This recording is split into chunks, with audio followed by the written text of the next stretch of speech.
I think now because we're always typing documents and we always are needing to do research on things, you know. So I think now the way that kind of the way teachers are teaching that, I think it's pretty like necessary. I feel like it is important because as time goes on, we invent newer and newer things, and school is for modern. Like I feel like you want to stay modern in school. You want the newest information. So it'd be best to have the newest technology. When you give us the responsibility of, like, say, the Chromebook, it does teach us how to, like, use it more responsibly than, say, like, you know, given it to us straight in college. I mean, obviously we'd still be responsible with it, but in high school you just kind of get that jump forward.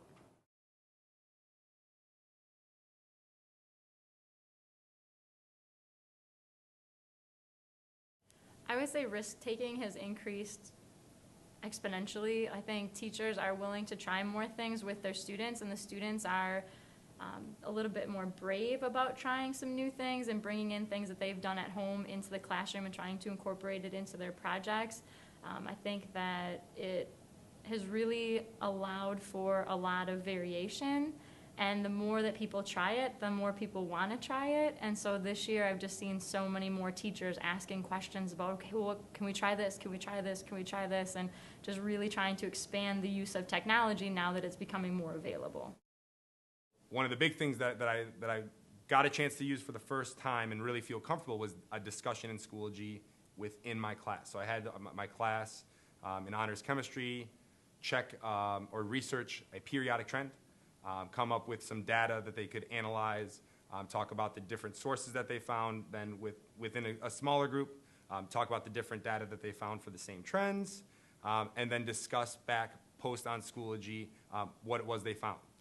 When those discussions were posted, the next day we came back and those became the student notes. So I was able to totally flip from a lecture of what I usually do. That's what I had done in the past. I had the PowerPoint, I had the skeleton notes all ready to go, and it was like, well, let's try something new. And because everybody had all the technology, everybody was able to get on Schoology, everybody was able to access stuff at home and here, we were able to seamlessly do it in 2 days without wasting instructional time, really without even having to make sure everyone's logged on or kind of feeling things out.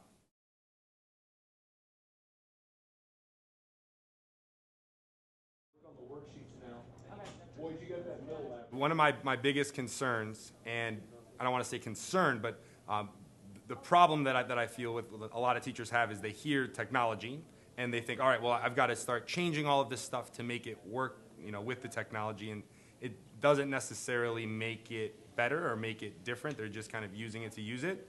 But when everyone has the technology and they're able to use it, you feel more free. Like, why don't we all play, like, not you're on your iPhone, like, will this app work for that? And, oh, you brought a tablet or you brought your Samsung or whatever it is. If everybody has the same device, everybody has the Chromebook, that gives me the opportunity the night before, a couple nights before, to kind of play with different apps on the Chromebook. So one of the ones I used was Plotly. Was able to kind of play that out, just make very basic directions that I could just send right out onto Schoology, so the kids could make some practice graphs at home the night before. So when they came there, we could kind of play around with any questions they have. But my big concern is not necessarily just replacing the technology, but actually making it better. And this was a first thing I did. Without a doubt, it made it easier. We had our follow-up discussion today with all the students. Dead on. I mean, they were perfect. I mean, the trends that they normally miss, or kind of the weird, the counterintuitive ones, one of them is atomic radius. So you think if you're going across the periodic table, my elements, oh, they're getting bigger. There's more protons, more electrons, more neutrons. They must be getting bigger. When in fact, they're getting smaller because they're getting pulled in. Everybody asked them right away. They knew it, no problem. I did an entrance slip almost across the board with the Socrative discussion. Nailed it. So it was, I mean, it really put it in their hands, and it felt more like a flipped classroom than what I've tried to do in the past.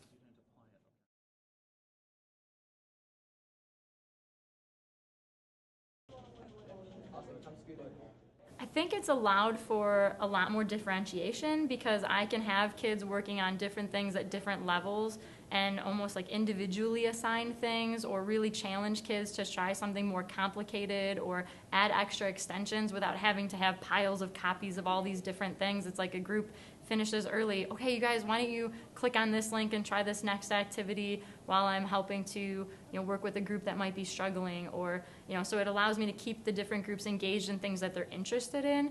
It also allows me to provide a lot of differentiated options for the kids at home. So if you're a visual learner, here's some really cool video clips that you can watch. If you're an auditory learner, try this podcast. If you need to try things, here's a manipulative activity that you can click on and practice with. So it really does allow me to do more within and outside of my classroom because they're all kind of coming to that one technology hub for my class.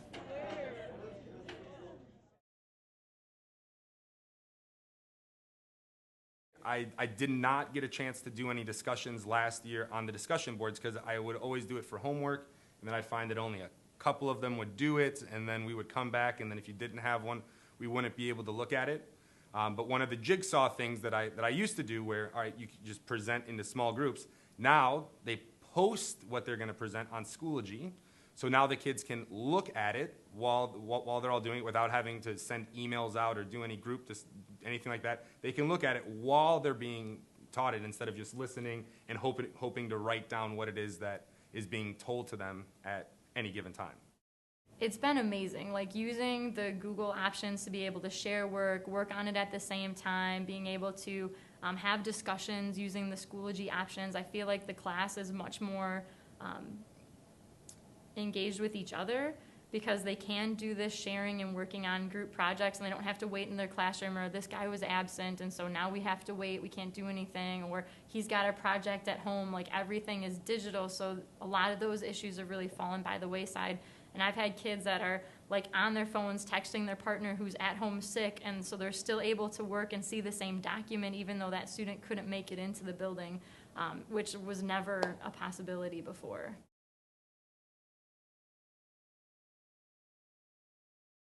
Good, Grim. I see that the kids are active and engaging in things, and I don't have to do as much like teaching because they're really working with the material, and so it's a lot less direct instructions where the kids get kind of bored and wander off, and it takes a long time to get them started with something. I feel like we can just come in, log in, and we're going, and we're picking up where we left off the day before so much more quickly, and I can really teach on more of a one-to-one or in small group setting as opposed to like making everyone just stop and listen to me, because really the retention rates of that are so small. I feel like they're asking questions because they want to know the answers, and then like having those activities on the technology allows them to generate more of their own questions and to really like think deeper about what it is they're doing and why they're doing it.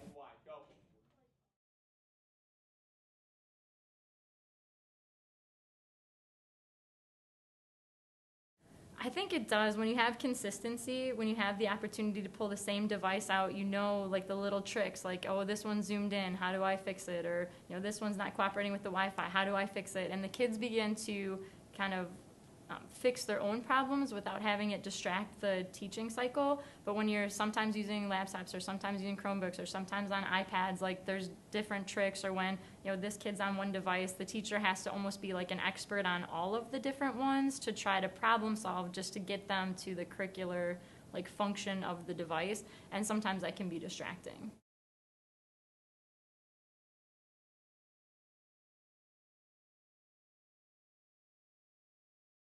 The experience has been kind of slow integration. I tried last year.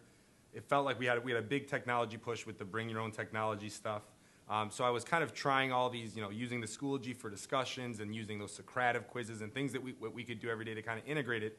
But I was finding that if one or two students didn't bring something, it wasn't fully available to me. Like you want to keep everyone involved, and why don't you use your friend's device, or we can try that, and it just felt kind of sticky to know every day that my honors kids are bringing a device, no questions asked, they have it, we can log on, we can get on Schoology right away, I can put my assignments up there, We can get discussions going, and all the kids can see it every single day. I don't have to worry about, well, what about those 2 kids that, they don't have their own device?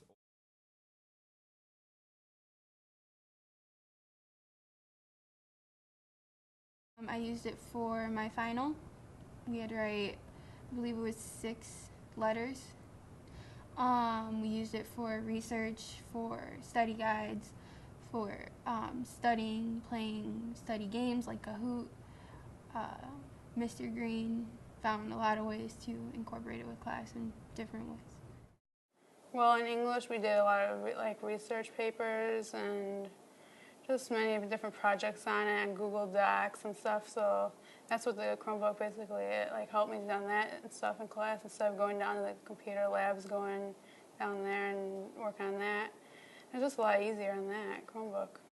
I actually went to regionals for the history fair.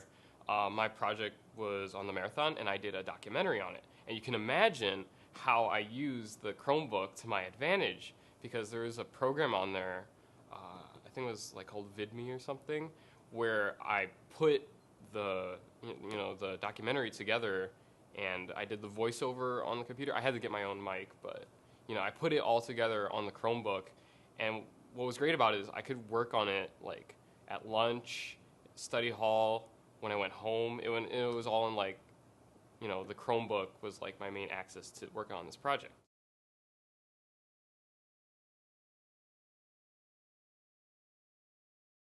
I guess I like the ability to be able to take it home. It was I found it useful mostly during school though, because if I was during or in lunch, I could find time and use it to work on homework I had or even projects that were assigned, especially towards the end of the year when there was more being assigned to me.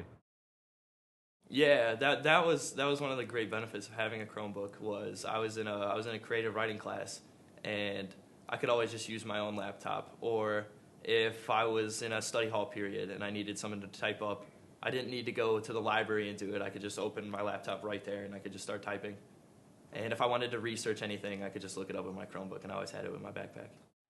Well, always hated carrying around a bunch of packets of paper. And when Mr. Green and Miss Weiss, which were my American Studies teachers, they're the ones who got the pilot first. What they did is they started putting everything online. So everything would be they'd give us a packet online, and then we just have to share it with them to turn it in.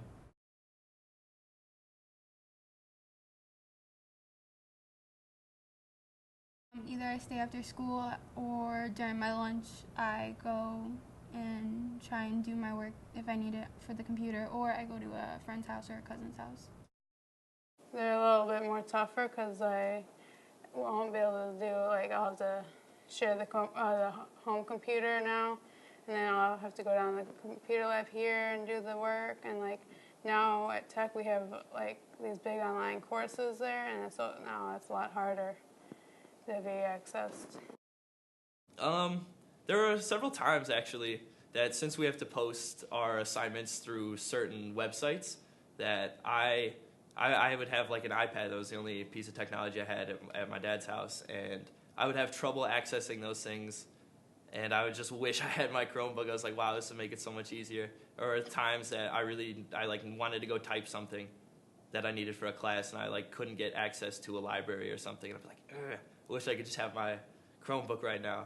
So yeah, it was definitely, I was like, ugh, it'd be so much more helpful if I had it, but it's not too bad. When I had access to the Chromebook, it was very convenient for me because I could pretty much use it throughout the whole day through any of my classes, where now it's if I wanted to Google something, I'd pull out my phone and the teacher will be like, put your phone away. I'll be like, okay.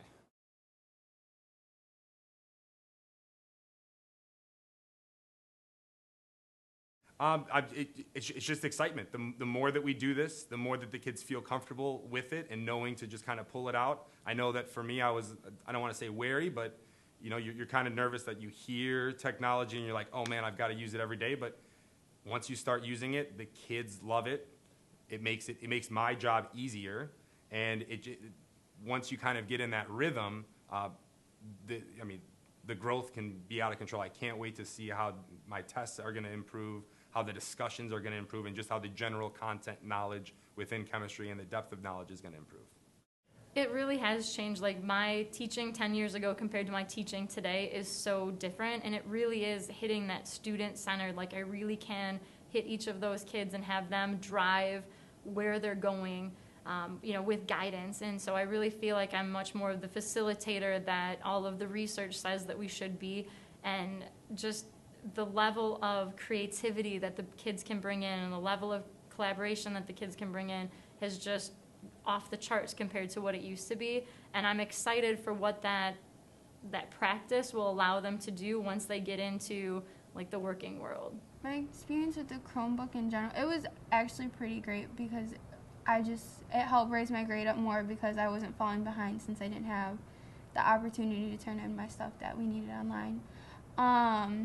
But I do think kids, they do need to learn technology better because it's becoming a part of our everyday society and life, and I think they should have the opportunity to learn it. I think the Chromebooks was a great idea, and I really enjoyed being part of the pilot to it. I think the teachers use it in a good way, as in, it kind of replaced our textbook entirely, so I didn't have that heavy textbook around my backpack. I just had the Chromebook, which didn't weigh that much. Both sides need to be patient with it, teachers and students, because it's new to both of us. I mean, students are more aware of it because we're more into this technological age, but they even need to get used to it, and teachers just need to be patient with the students, and both need to learn at their own pace in order to teach each other.